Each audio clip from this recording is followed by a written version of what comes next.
Dari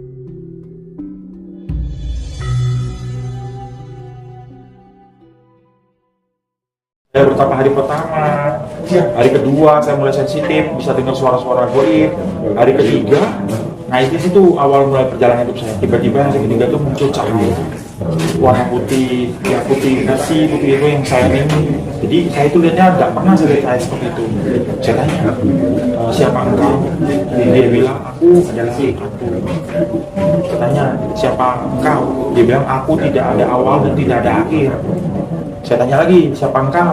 Dia bilang, aku yang dikenal dengan berbagai nama. Lalu saya menangis, saya merasa kok saya tuh rasanya banyak sekali ada sesuatu yang salah dan itu saya nangis. Akhirnya saya rampung, saya pulang. Kok ini gagal kapal saya dan semua. Lalu besoknya saya nemuin satu orang murid pertama dari PDPK saya kerja, saya belajar, terus dia bilang udah diajak masuk Islam waktu itu ceritanya.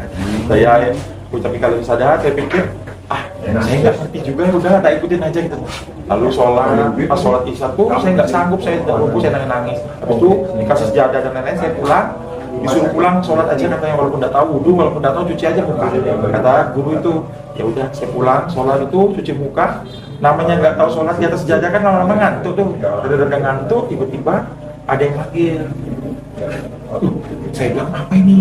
Lalu saya lihat, kok ini tuh hilang lagi. Akhirnya saya tirakat di kota gede. Ternyata sudah ada seorang pintar nunggu di sana. Namanya Mbak Yono si rambut putih. Jadi dia bilang udah bawa bunga nih, kata dia. Ikut saya ke belakang, katanya ke tempatnya Eyang Sunan Kalijogo punya sumur. Ke sana.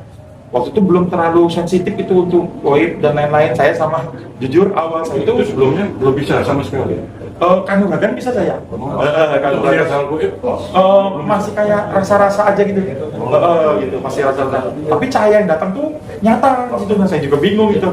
Nah akhirnya dia bilang, yang Sunan Kalijogo bilang saya diizinkan untuk belajar tanah Jawa. Yang Panembahan kasih setuju. Tapi katanya akan muncul lagi berikutnya rampung pelajaran tanah Jawa. Habis itu saya mulai besoknya sholat lagi, yang Sunan datang dia ngajarin tentang keislaman. Setelah itu besoknya saya disuruh berangkat ke Surabaya. Nah di Surabaya itu saya belajar banyak hal tentang bagaimana tentang Rogosukmo dan lainnya. Jadi saya jujur belajarnya di Jawa Timur untuk Rogosukmo. Karena selama ini saya tahu Rogosukmo itu ilmu yang luar biasa gitu. Ternyata di sana adalah ilmu dasar untuk masuk ke ilmuwan sesungguhnya tanah Jawa. Itu luar biasa. Waktu pertemuan pertama itu yang masa 40-an, dia kan seperti melihat cahaya. Iya cahaya. Tapi kan nyebutnya belum bisa menyimpulkan itu apa. Belum tahu gitu ya. Iya. Jadi semenjak itulah mulai berkembang, saya bisa berbahasa roh dan lain-lain, berkembang jauh, gampang untuk melihat, berkembang jauh. Lalu akhirnya berkembang sendiri dengan setelah ada cahaya itu berkembang sendiri sebenarnya. Saya juga heran itu berkembang sendiri. Setiap ilmu yang saya dengar, saya bisa melakukannya gitu. Itu yang aneh gitu.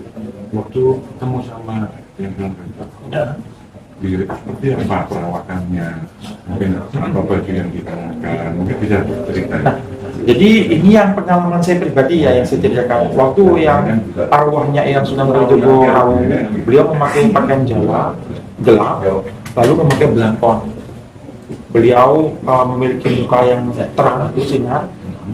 Di situ pernah kan saya tahu waktu awalnya saya dikasih tahu di awal tuh saya tahu seperti itu dan muncul kembali seperti itu. Jadi sampai sekarang yang Sunan tuh ngajarin saya cuma dua hal, tentang Bismillahirrahmanirrahim dengan Al-Fatihah. Itu bisa di-share apa enggak? Kalau untuk penjabarannya. Jadi gini, jadi yang Sunan Kalijogo bilang sama saya, basic dari keilmuan semua tuh ada di dua itu, yaitu Bismillahirrahmanirrahim. Kalau kita tahu tentang itu, kita akan bisa tahu tentang rahasia alam itu sampai sekarang. Jadi bagi saya, pengertian saya dulu yang itu bahwa Bismillah itu adalah sebuah proses di saat ibu melahirkan, di saat dia ngeden, dia keluarnya anak itulah Bismillahirrahmanirrahim. Terus Al-Fatihah yang saya tahu itu adalah semesta alam. Jadi semua itu ada di dalam itu. Siapa itu cahaya itu, siapa itu Gusti, ada di Al-Fatihah itu. Nah, bagi saya dua hal itu yang terpenting yang saya dapat. Dari basic 2 itu saya masuk ke pelajaran berikutnya. Seperti itu. Oh, berarti itu sebagai fundamental untuk menuju ke ilmuwan yang lain gitu. Sebagai dasar itu. Ya, karena Bismillahirrahmanirrahim. ya ini karena Eyang Sunan Kalijogo latar belakangnya kan dari keagamaan Islam. Makanya saya dapatnya versi Bismillah dan Al-Fatihah.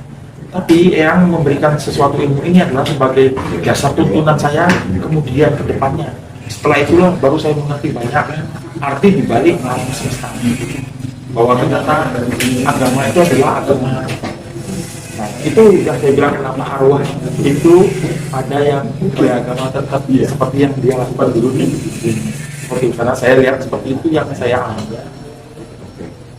Kita kan mengenal sosok yang Sunan Kalijogo itu kan sebagai tokoh Jawa, suku Jawa. Mungkin pernah dia itu memberikan suatu keilmuan tapi dari Jawa, katakan itu. Selama ini yang Kanjeng Sunan Kali itu ilmunya tuh tetap versi Jawa tapi berhubungan dengan keislaman. Oh, betul. Jadi seperti At-Tahiyah waktu itu yang sudah mengajarkan kenapa telunjuk itu adalah sakral.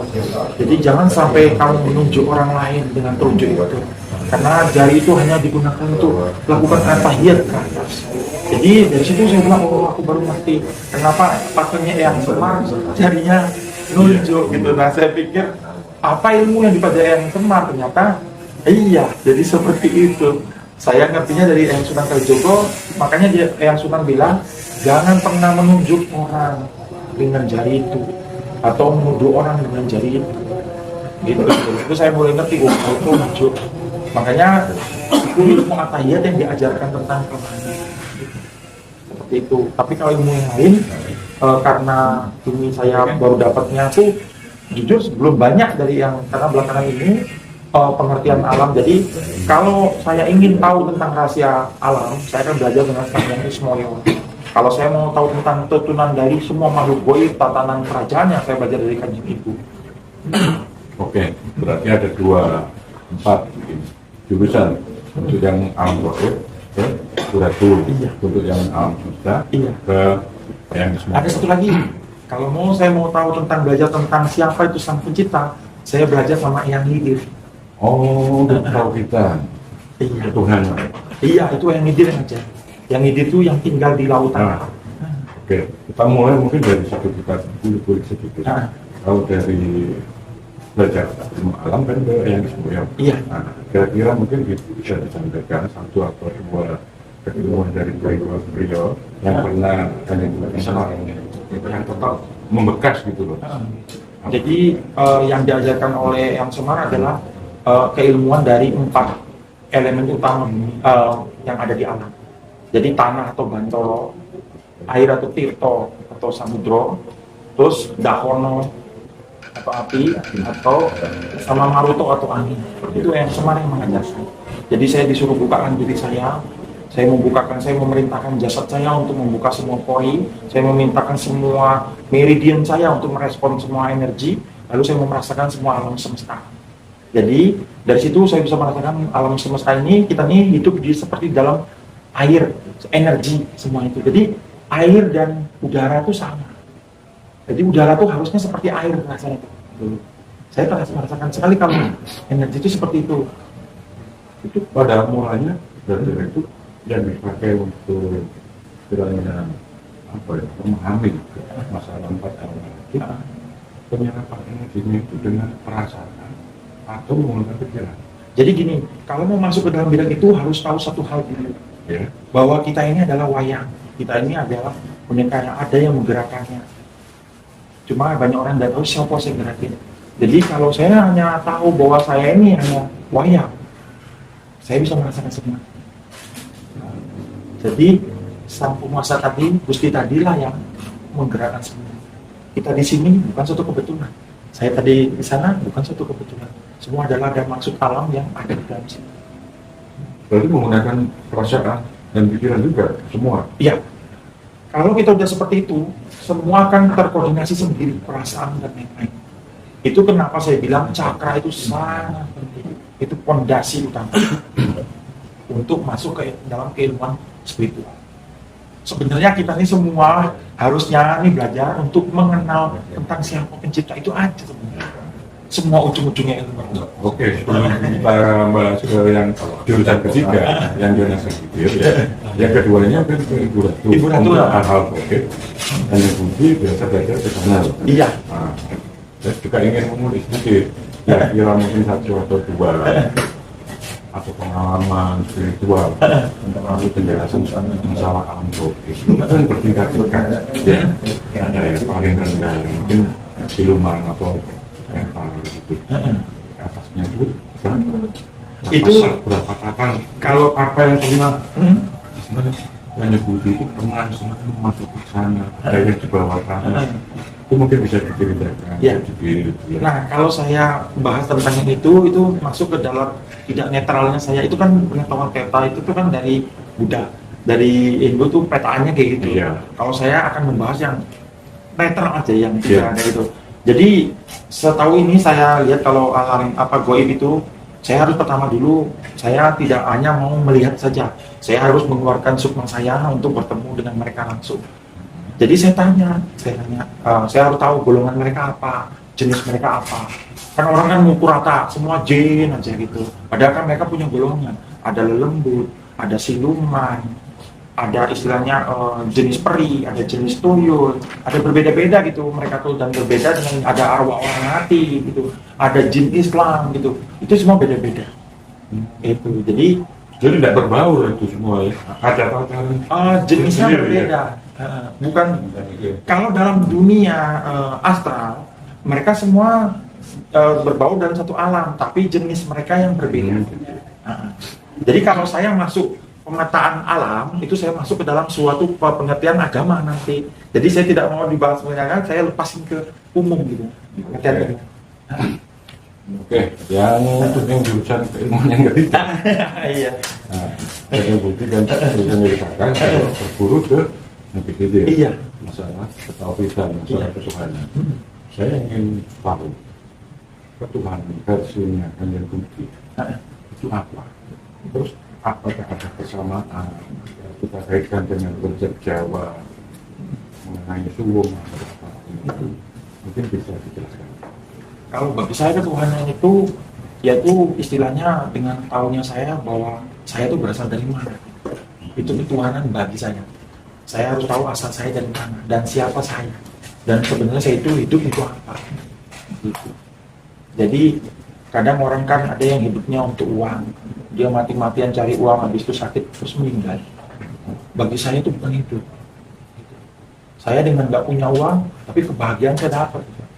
Kadang-kadang saya yang makan itu bahagia saya dapat. Jadi ketuhanan itu bagi saya di mana saya tahu saya ini dari mana dan siapa yang membuat saya ada. Seperti itu. Konsep ketuhanan bagi saya. Berarti cenderung ke masalah aplikasi sehari-hari. Iya. Kalau dikaitkan dengan Jawa kan ada urip huruf.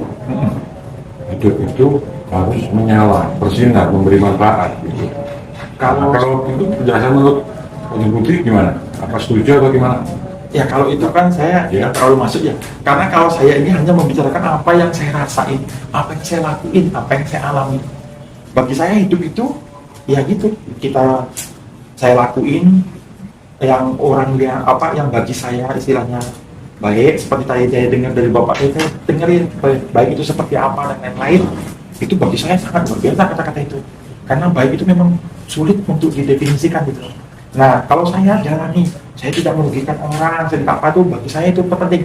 Nah, kebetulan bahasa Jawa saya agak kurang, artinya tadi itu saya kurang ngerti gitu. Karena saya kelemahan saya itu di bahasa Jawa tuh kurang gitu. Selama ini saya hanya mengandalkan kalau saya nggak ngerti, misalnya orang itu bicara apa, saya langsung tembung ke rohnya, ke sukmanya, supaya saya bisa ngerti apa yang orang itu ngomong gitu. Mau nggak mau.